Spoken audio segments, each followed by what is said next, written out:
Maloilele, talo falava, pulavinaka, and welcome back to the Pacific Empowerment Podcast with Akanesi Kaufusi. This episode is for anyone who's ever been afraid to speak up, for anyone who's been told to stay in their lane, or for anyone who's felt like they were the only one standing up while everyone else stayed silent. Today, we're talking about the power of speaking up against injustice, even when you're alone. Because sometimes one voice is all it takes to shift history. I know some of you weren't happy with the last episode. A few people close to me told me they could sense the frustration in my voice, and some even said that I should tone it down. But here's the thing, if I try to tone it down, if I try to change who I am into something I am not, then everything I have said in my past episodes would be a lie. I'd be going against my own words about authenticity. And for those of you who may not fully understand what authenticity means, being authentic means acting in a way that's true to who you really are, even when it's hard, even when it's unpopular or uncomfortable. It's about being honest with yourself and with others. It's about expressing your true thoughts, feelings, and values without trying to impress or copy anyone else. What you heard in my last episode, that was the real me. That's how I sound when I'm disappointed, especially when it comes to injustice and corruption. I won't fake calmness when something is clearly wrong. That's also how I am at home. When I'm upset with my husband, I tell him exactly what I'm upset about. Of course, in a respectful way. I don't scream or swear, but I communicate openly. We talk it out, find the root cause of the issue, and work on a solution so it doesn't happen again. That's the same thing I'm doing here, publicly. When something is wrong, I speak out, not to attack, but to improve, to bring change so we can grow in our systems, in our culture, in our personal lives, and become better human beings. I've always been like this, even as a kid. My family didn't always like it. I was told I was too strong willed, too direct, no sugarcoating, no going around in circles, just straight to the point. And trust me, there were many times I questioned it too. Why am I like this? Why do I always feel the need to speak up? But I realized if I don't speak up, I feel like I will explode. It's not in my nature to stay silent when something isn't right. And I know I'm not the only one who feels this way. Many of you feel it too, but are too afraid to say something. So I'm here to say you can speak up. You do not have to wait for permission. You do not have to fear what people will say. And I hope this encourages more of our Pacific Island people, especially our young generation, to find their voice. Because the truth is, silence keeps us stuck. But when we speak up, we create space for healing and change. So if you're a family member or a friend listening right now and you do not like this side of me, it's okay. You are free to remove yourself from being associated with me, because if speaking the truth means losing you, then so be it. And if you do not want to support my business because of my authenticity, that is fine too. The right people, the ones who share the same values, who believe in the truth, they will come and they will support me. As I've said in my previous episodes, the true test of character is not what you do when people are watching, but what you do in private. Being authentic means being the same person at home, in private, and in public. No pretending. And that's who I am. And that's who I encourage you to be too. Because that's how you become free, expressing your truest self and not worrying or fearing about what other people may think of you. And that's how you will achieve the life that God truly intended for you to live. Last year, I was in Washington, D.C. for a leadership program, and we went on a tour inside the U.S. Capitol. One of the most memorable moments was visiting the National Statuary Hall, a room filled with statues of people who made history. And that's where I saw the statue of Rosa Parks. I went over and took a photo with it. As you can see here, I'm showing the photo on the video podcast. If you're listening on Spotify or Apple Podcasts, check out the video version if you want to see it. Rosa Parks is known as the mother of the civil rights movement. In 1955, in Montgomery, Alabama, segregation was the law, where black passengers had to sit at the back of the bus and give up their seats if a white person needed one. On December the 1st, Rosa Parks, as seamstress, was on her way home. And while she was sitting in the bus, she refused to give up her seat to a white passenger. She was arrested and fined, but her act of defiance became the spark that ignited the Montgomery bus boycott, led by a then unknown pastor named Martin Luther King Jr. The boycott lasted over a year, 381 days. Black people in Montgomery walked, carpooled, and organized in protest. And it worked.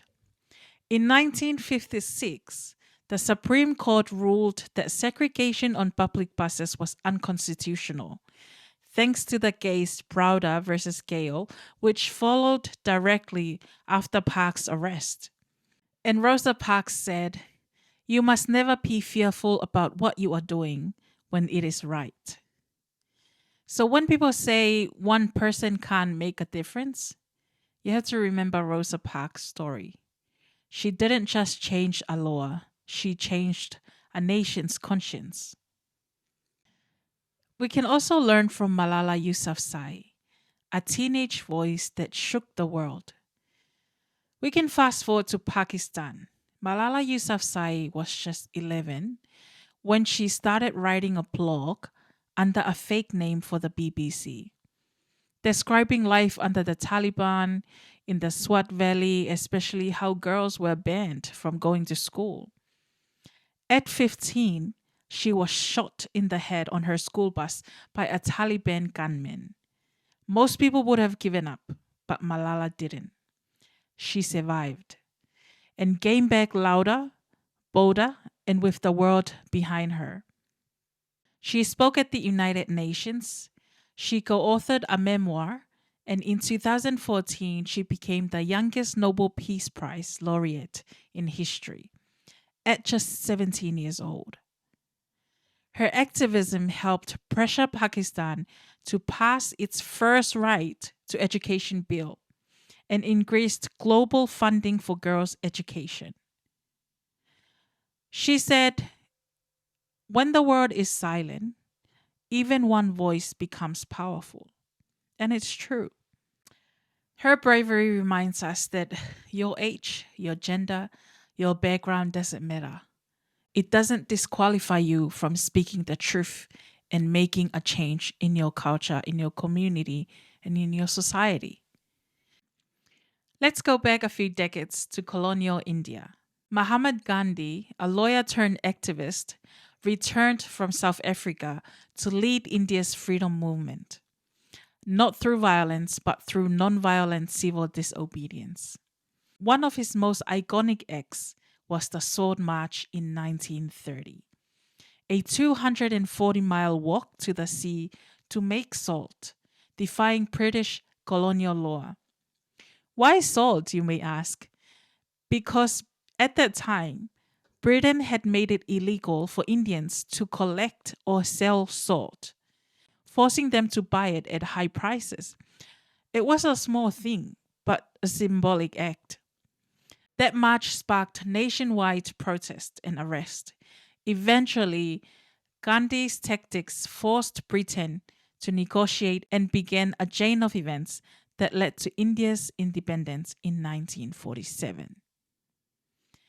Gandhi influenced the world, Martin Luther King Jr. and Nelson Mandela both studied his methods of nonviolent resistance.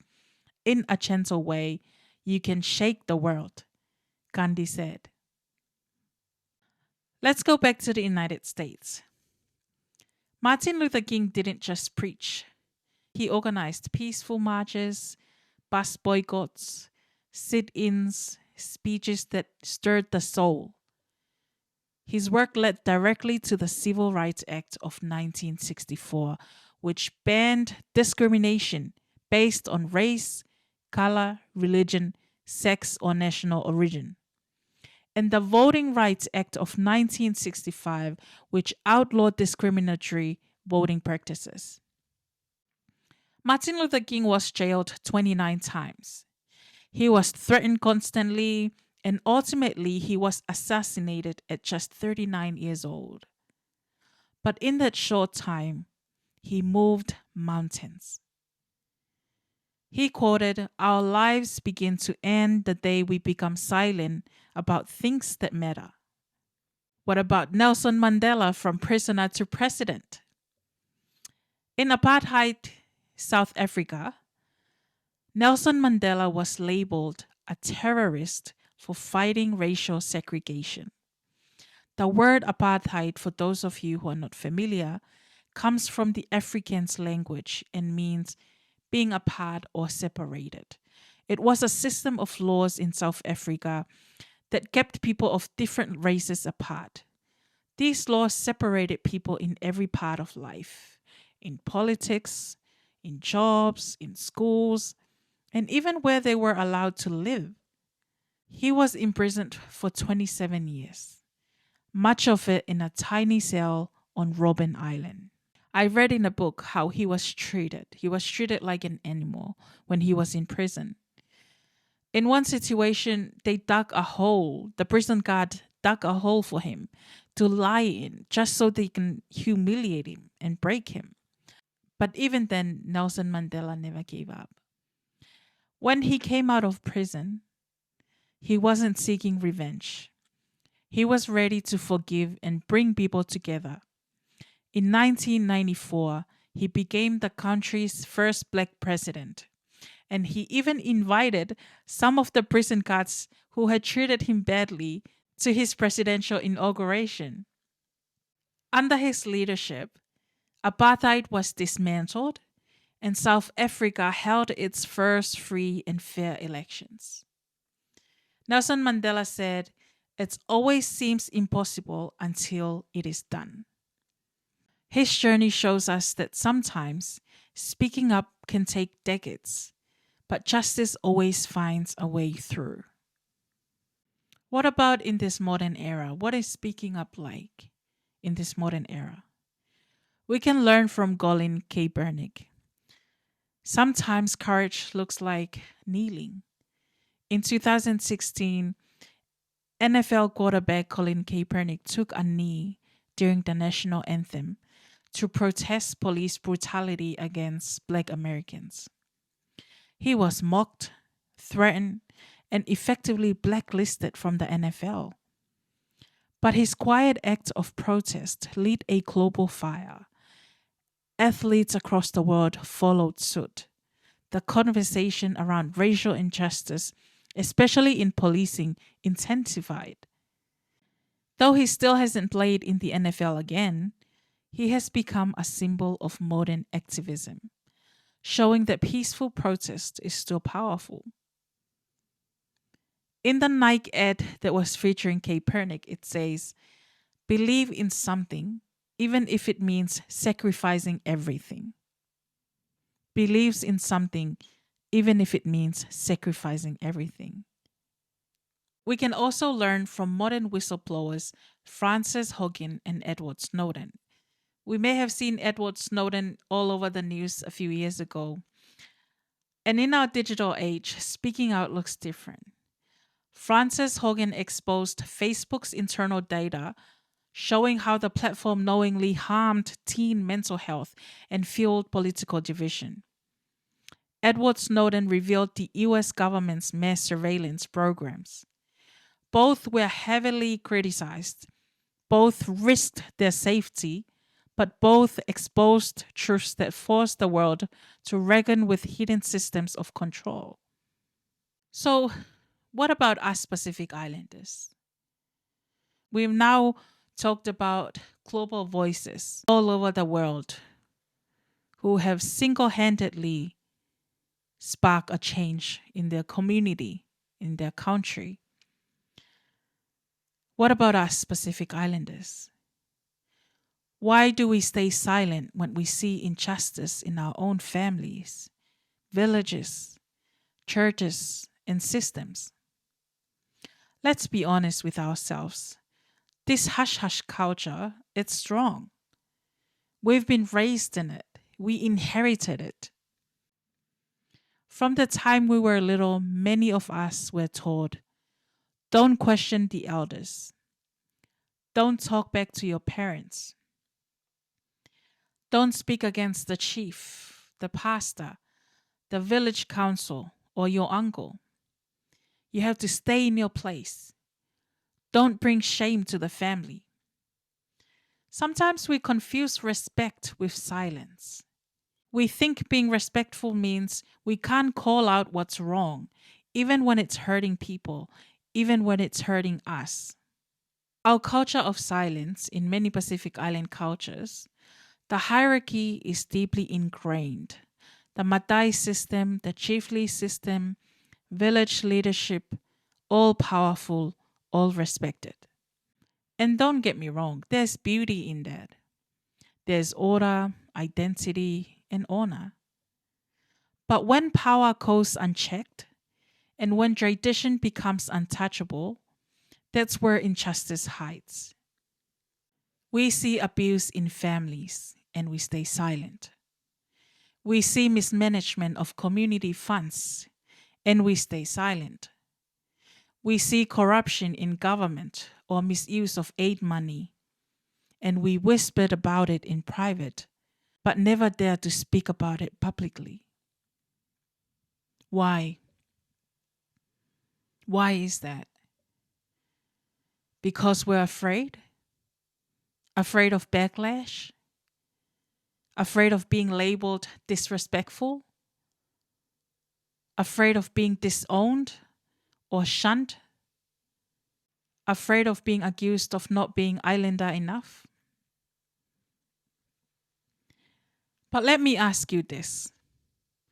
If you have children, what kind of world and culture do you want your children to grow up in? Do you want your daughters to feel unsafe but unable to speak out? Do you want your sons to witness injustice and stay quiet because that's the way it's always been?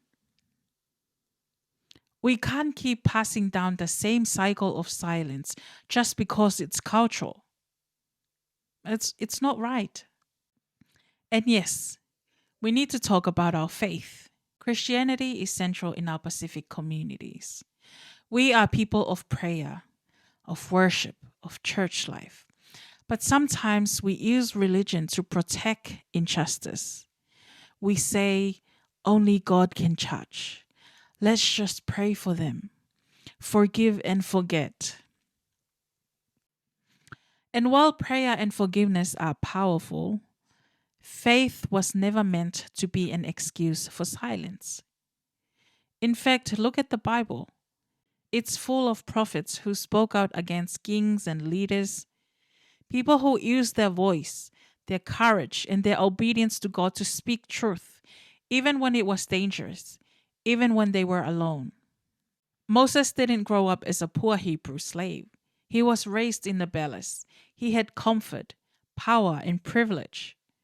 But when he saw the injustice against his people, the Israelites, being abused and enslaved, he chose to walk away from comfort to answer God's call.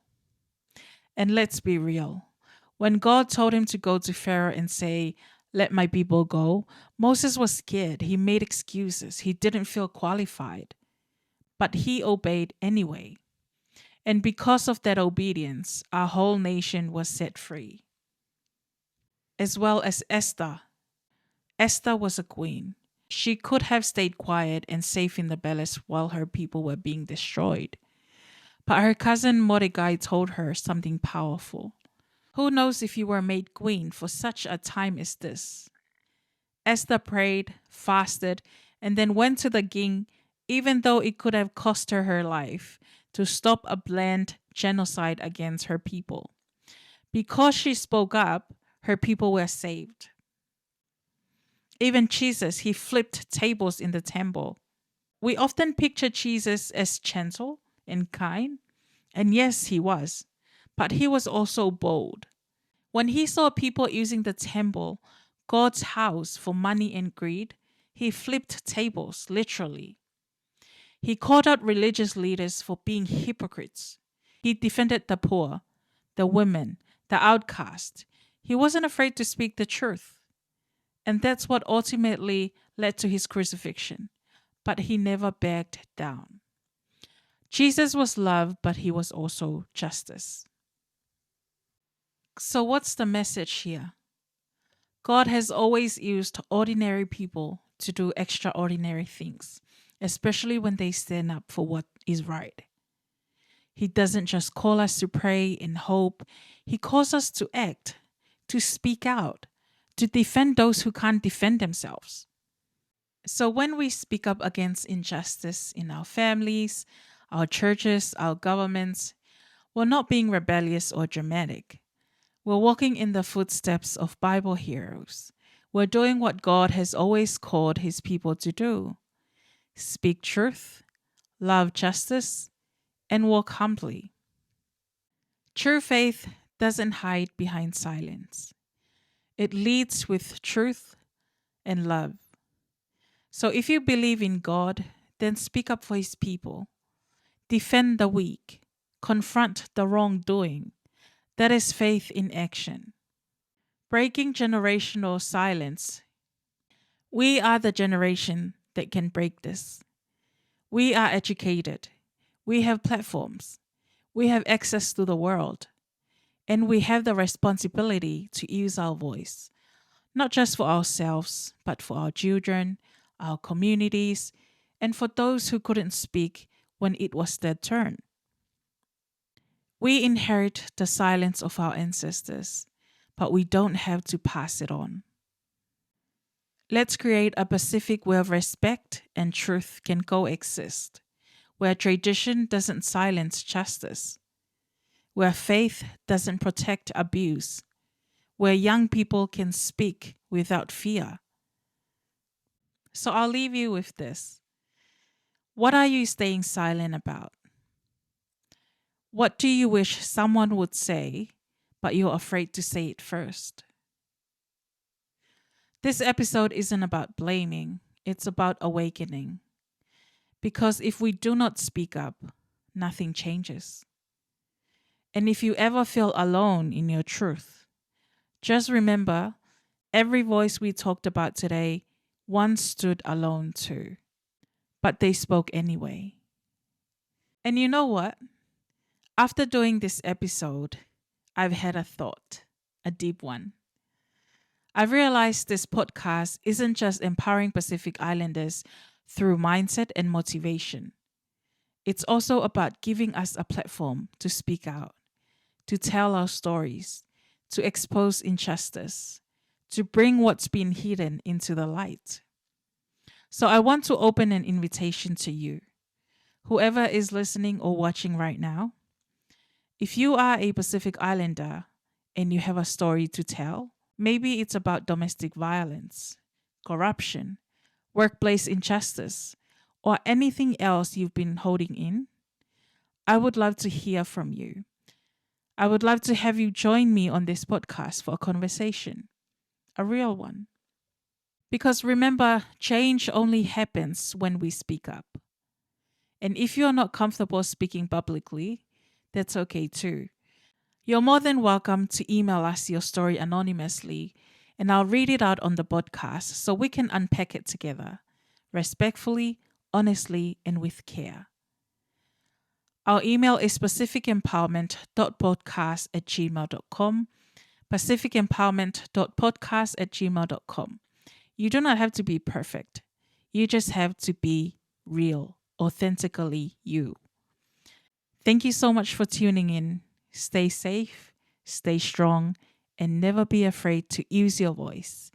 Malo au pito whawhetai lava vinaka wakalevu, and have a wonderful day.